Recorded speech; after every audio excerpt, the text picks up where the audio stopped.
เครี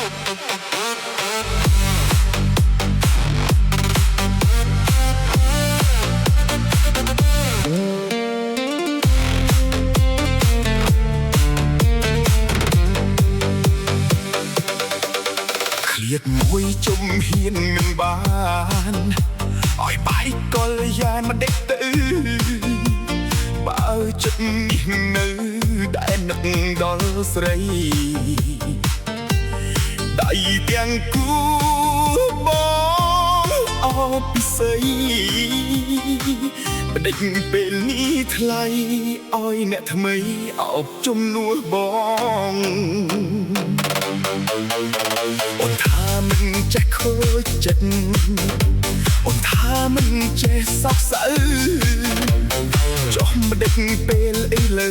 អូនហូរទឹកភ្នែកអត់ចេះយំទៅវាចម្លែកគេនោះសំបែកទៅអូនស្រែករត់រ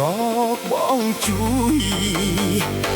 ប្រោះណាទៀតហើយធ្វើឲ្យអូនខូចចិត្តដល់ម្លឹង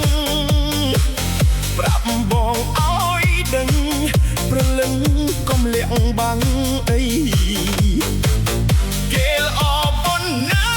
ខ្លាំងប៉ុណ្ណាទៅធ្វើឲ្យអូនយំរាល់រាត្រីគេអ្នកថ្មីសម្ដីដូចមុខកាបិត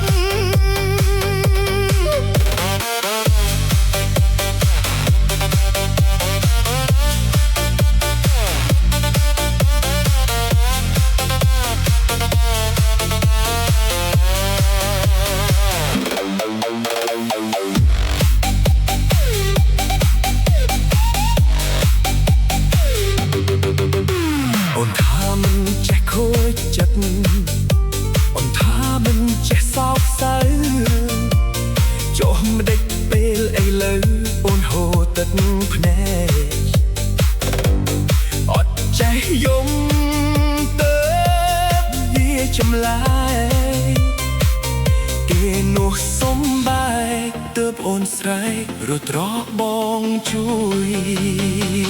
ប្រងណាទៀតហើយធ្វើឲ្យអូនខូចចិត្តដល់ម្លឹង